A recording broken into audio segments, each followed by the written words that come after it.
Bonjour à toutes et à tous les gars, j'espère que vous allez tous très bien. Aujourd'hui on se retrouve pour une nouvelle vidéo. On est lundi, donc nouvelle semaine. Alors ce qu'on a fait hier soir c'est quand même plutôt intéressant, d'accord. Donc on est venu réintégrer la résistance qu'on était venu liquider. Donc c'est plutôt intéressant honnêtement. Dans tous les cas, ce que j'arrive à repérer sur Bitcoin, c'est deux zones qui sont selon moi inévitables à venir récupérer, des grosses zones de liquidité, des liquidity pools.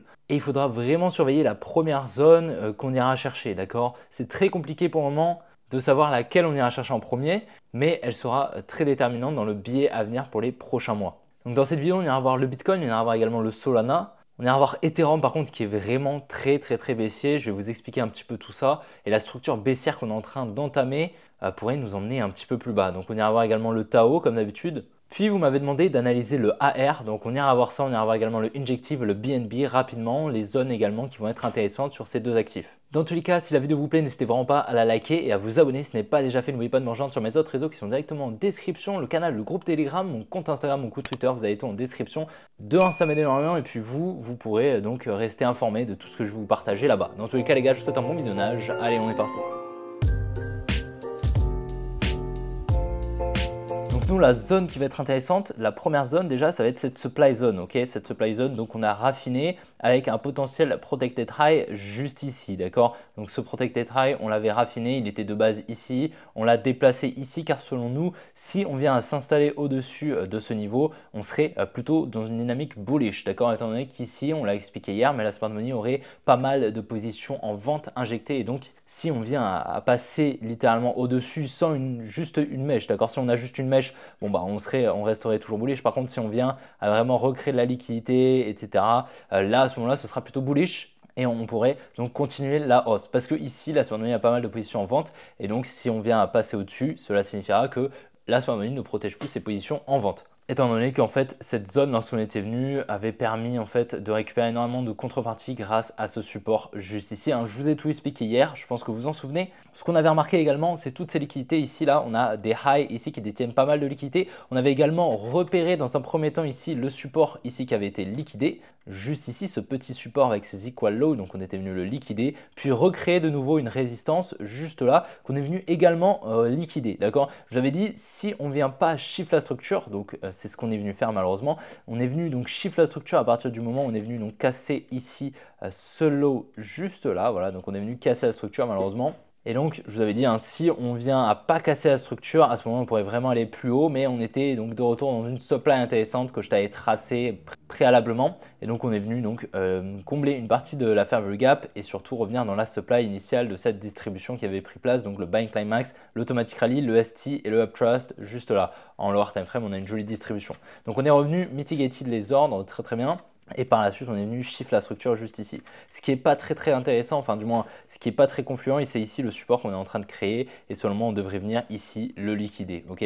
Donc selon moi, là pour le moment, à court terme, on est plutôt baissier. Donc le biais a malheureusement shift. Ici, on aura une potentielle accumulation qui a pris place ici avec un selling climax, un automatic rally, un ST et un second retest et une phase B ici. Donc en fait, on est venu créer dans la fractalité ici un petit support qu'on est venu liquider. Sauf qu'on est venu chercher ici la trailing range avec cette mèche. On pourrait même potentiellement ici venir redistribuer, faire une petite mèche ici dans ce bloc haussier, donc qu'on pourrait mettre juste ici, si on le raffine, on pourrait mettre ce bloc haussier qui est vraiment intéressant juste là, donc on pourrait mècher dedans pour effectuer la mitigation. Voilà, je vais le mettre en rose, comme ça tu le verras un petit peu mieux. Voilà, c'est vraiment pas impossible, en tous les cas à court terme, j'ai l'impression quand même qu'on est plutôt baissier, le biais est plutôt baissier. Et donc on a la deuxième zone de liquidité, donc la première ce serait ici ce high juste ici. Voilà, que je vais te mettre comme ceci. Et puis la deuxième zone de liquidité, ce serait ici ce lot. Selon moi, vraiment, il y a de fortes probabilités qu'on aille chercher ces deux zones de liquidité. Donc maintenant, à court terme, j'ai plutôt l'impression qu'on va venir chercher dans un premier temps la liquidité au sud. Mais actuellement, on est dans une manipulation. On est ici dans une réaccumulation, d'accord. Donc c'est des niveaux en fait où la smart money, elle vend pour acheter ou elle achète pour vendre, d'accord. Donc on vient à chaque fois casser des highs, on vient casser des lows, on vient casser des highs. Et du coup, la structure assez souvent, elle vient shift de nombreuses fois. Donc c'est pour ça que le biais est très compliqué à définir ici, ok. Mais voilà, enfin du moins, il n'est pas compliqué à être défini, mais il a moins de probabilité en fait de s'exécuter. D'accord, c'est pas dit qu'en fait ici on vient simplement faire un low, qu'on vient récupérer ici ce high, ici donc la liquidité, et ensuite qu'on aille chercher en bas. Ok. Dans tous les cas, ce qui va être vraiment important à voir, ça va être donc la première liquidation. Si dans un premier temps on vient ici récupérer ce high, on vient liquider tous les highs juste ici, qu'on revient ici dans la supply aux 65 000 $ et qu'on distribue, il sera très probable par la suite de venir récupérer le low juste ici des 56 000 $, d'accord? Donc c'est pour ça qu'il va vraiment falloir surveiller tout ça. Si on regarde en higher time frame, en fait, on voit très bien ici, on est en train de faire un espèce de triangle de compression. Donc en fait, on crée énormément de liquidité ici, énormément de liquidité ici. Donc il va vraiment falloir surveiller, hein, comme je t'ai dit, donc soit la liquidation au nord, soit la liquidation dans un premier temps au sud. Si on vient dans un premier temps liquider au sud, ce sera beaucoup plus bullish, d'accord? Le mieux, ce serait donc qu'on vienne liquider au sud là dans la semaine, d'accord? Qu'on vienne faire quelque chose comme ça, qu'on accumule, à la limite même qu'on vienne mécher ici sous ce low. Et par la suite, qu'on vient de shift la structure et on viendrait, selon moi, après récupérer ici ces highs, d'accord? Donc, ce serait quelque chose d'intéressant. On va surveiller ça et peut-être qu'on est même ici dans une accumulation en higher time frame avec un selling climax, un automatic rally et on viendrait potentiellement ici créer un second level test juste là pour par la suite venir le liquider, créer ici un support, hein, juste ici, pour par la suite repartir à la hausse. Ce n'est pas quelque chose qui est impossible, d'accord? Mais à surveiller, ok? Pour le moment, comme je t'ai dit, on a vraiment deux bornes ici. Donc ici, ce high des 62 500 $ et ici les 56 000 $ à venir récupérer. Et le biais à court terme à shift ici lorsqu'on est venu casser ici cette structure. Donc on va surveiller ça bien évidemment. Sur Solana, comme je te l'ai dit, on a toujours ici ce niveau, cette demand juste là. Pour moi, c'est le minimum, hein. Il faut vraiment qu'on aille récupérer ici cette demand. D'accord, on ira selon moi la chercher. On a ici ce support, donc de la liquidité. Donc vraiment, c'est une bonne zone à venir récupérer. Il y a de fortes probabilités selon moi qu'on y revienne. C'est la zone des 134 $. Donc franchement, il y a de fortes probabilités. Sinon, on a ici la demand juste en dessous des 122 $. Mais voilà, ce n'est pas des magnifiques demand, hein. Honnêtement, elles ne sont pas extrêmement pertinentes. Mais selon moi, c'est vraiment des order blocks à venir mitigated avec de fortes probabilités. Après, on a ici tous ces highs, hein, qui sont également pas mal de liquidité. Et puis, on aurait cette supply, par contre, pour le coup, qui est vraiment pertinente. Maintenant, on n'a pas énormément de probabilité d'y revenir. Par contre, selon moi, si on y revient, on a de fortes probabilités d'avoir soit un rebond au minimum, d'accord, pour venir mitigated après le futur bloc ici, soit effectuer des plus bas directement, d'accord. Dans tous les cas, c'est vraiment une supply pertinente ici. On devrait avoir un rebond dans cette dernière.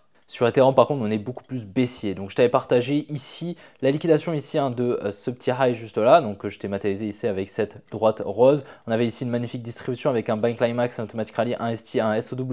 Donc, ce mouvement ici, là, c'est le SOW. On vient liquider la tiers. On vient par la suite effectuer donc un deuxième ST. On vient liquider. On a un up trust, donc la liquidation de cette première résistance, cette première création de liquidité. Par la suite, on vient de nouveau ici créer une résistance qu'on vient liquider ici avec le UTAD, donc la deuxième liquidation d'une distribution.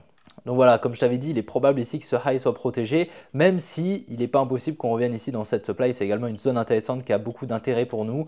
Mais je t'avais dit, hein, ce n'est pas obligatoire, honnêtement. C'est une zone intéressante, d'accord? Si on y revient, on reste toujours baissier, d'accord? Mais on n'y revient pas obligatoirement. Là, vu la distribution qu'on a eue, on pourrait protéger ici ce high, ok? En plus de ça, ici, on vient donc, dans les derniers jours, on est venu donc créer de la liquidité ici avec cette trendline qu'on est venu liquider, puis on est venu shift la structure en cassant ce low juste là. Et là, qu'est-ce qu'on remarque un petit peu comme sur Bitcoin? On a ici la création d'un support juste ici. On avait toujours ici ce support, hein, qui n'avait pas été liquidé, donc on a attendu la liquidation. Et je pense qu'à présent, on va y aller, d'accord? On devrait aller chercher tout ça, venir récupérer ici au minimum cet order block. C'est vraiment le minimum à venir récupérer.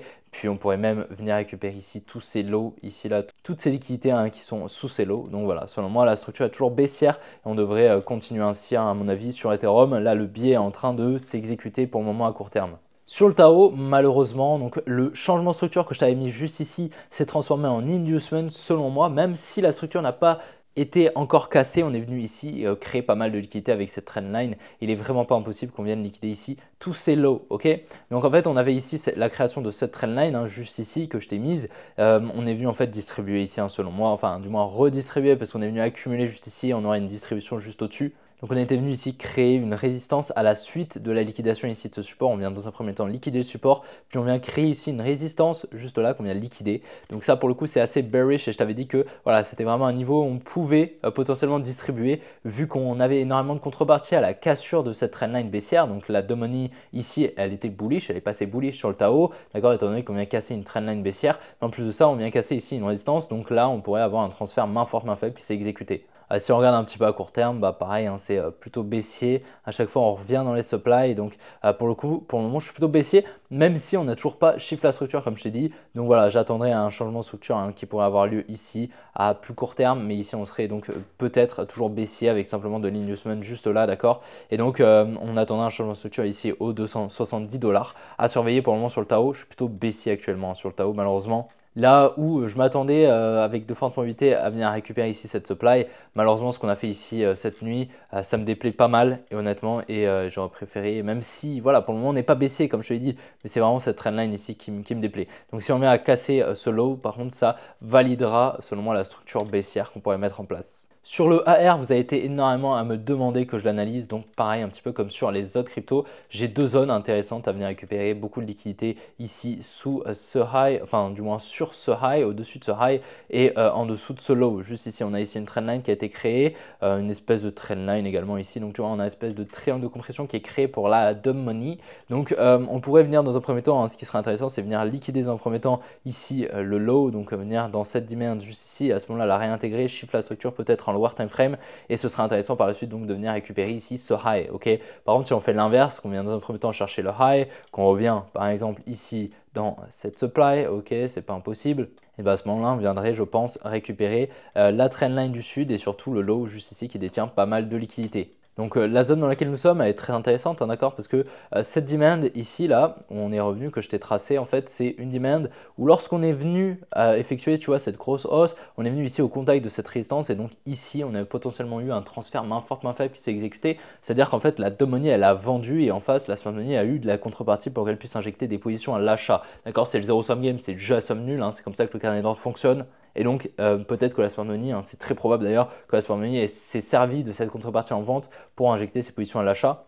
Et donc, elle pourrait venir protéger ses positions. Maintenant, ce qu'il faut quand même remarquer, c'est ça, en fait, c'est l'imbalance qu'on a ici, entre cette mèche ici et celle-ci. Tu vois, on a quand même de l'imbalance et donc je n'exclus pas du tout la possibilité qu'on revienne mitigated ici, ce bloc baissier. Tout ce bloc baissier ici qui a été créé, je n'exclus vraiment pas la possibilité qu'on revienne le mitigated, hein, d'accord, et que simplement on effectue une redistribution, qu'on vienne liquider tout ça et ensuite on reparte à la baisse, à récupérer la demand un petit peu plus basse. Donc voilà, tout ça, c'est à surveiller. Et honnêtement, voilà, si tu as déjà injecté un petit peu sur le AR ici, bah, tu peux potentiellement garder un petit peu pour injecter un petit peu plus bas parce que voilà, cette faible gap ici, elle signifie tout simplement que la smart money n'est jamais revenue mitigated ce bloc et donc la smart money a des ordres à l'inverse du biais qui sont en négatif juste là dans ce bloc. Et donc on pourrait potentiellement y revenir pour poser le bottom, je l'espère, dedans ou si on a posé le bottom d'abord ici, on viendrait dans un premier temps, selon moi, liquider ici le low pour par la suite venir shift la structure et avoir au minimum un rebond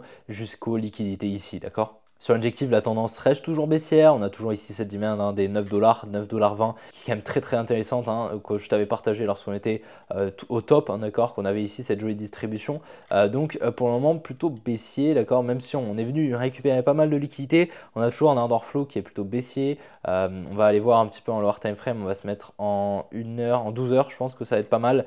Donc voilà, on voit très bien ici. On revient, tu vois, dans une supply intéressante, juste ici. On vient liquider ici, donc une trendline qu'on avait remarqué d'ailleurs, avec une jolie distribution, d'accord. Donc ça, on l'avait vu. Et puis là, on est venu créer ici un support. Donc ça, c'est pas mal de liquidité. Moi, je m'attends au minimum à un retour ici dans cette demand juste là, pour soit redistribuer, repartir à la baisse et venir récupérer ici tous ces lows, soit accumuler ici, d'accord, venir shift la structure. Et à ce moment-là, on pourrait repartir potentiellement à la hausse, ok.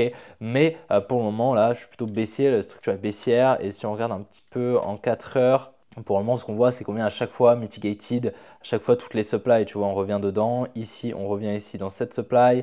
Donc voilà, pour le moment, je suis plutôt baissier et je m'attends à un mouvement baissier au minimum juste là au niveau des 16,50$. C'est vraiment assez probable, selon moi, qu'on vienne plus dans la fractalité. Si je raffine un petit peu plus cette demand, on reviendrait ici, donc aux 16,20$ à peu près. Sur le BNB, je m'attends toujours à la liquidation, donc à venir récupérer ce high. Donc on continue la structure haussière à court terme, pardon. Et puis par la suite, on pourrait potentiellement distribuer ici dans cette supply pour venir juste après retracer, venir récupérer ici les liquidités, mais surtout mitigated ici cet order block, ce moment baissier juste là, où là, à ce moment-là, il y a des ordres à l'inverse du biais en négatif. On a de la fair value gap que je t'ai mise en verte, et puis surtout un petit support, un des equal low qu'on a juste là. Donc pour le moment, on est vraiment sur une structure baissière, d'accord. On est assez lent, tu vois. Gros mouvement baissier, assez volatile, et puis par la suite, on est très là, on crée pas mal de liquidités au sud et on pourrait donc avoir une potentielle distribution, venir au moins récupérer les lots ou alors entamer une plus grosse structure baissière. Donc pour le moment à surveiller, la structure est toujours baissière, hein, on en avait parlé, même si la zone ici est pertinente hein, pour un bottom, on a toujours une structure baissière et il faudrait qu'on vienne casser ce high ici aux 600$ à peu près, 595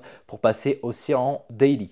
Et donc voilà les gars, j'espère vraiment que la vidéo vous aura plu. Si c'est le cas, n'hésitez vraiment pas à la liker, à vous abonner si ce n'est pas déjà fait. N'oubliez pas de me rejoindre sur mes autres réseaux qui sont directement en description. Le groupe Telegram, le canal Telegram, c'est vraiment là-bas où tout se passe. Et puis si vous souhaitez aller faire un petit tour sur mon compte Twitter, mon compte Instagram, n'hésitez vraiment pas. Tout est en description. Dans tous les cas les gars, on se retrouvera demain pour une prochaine vidéo comme d'habitude. Allez, ciao les gars.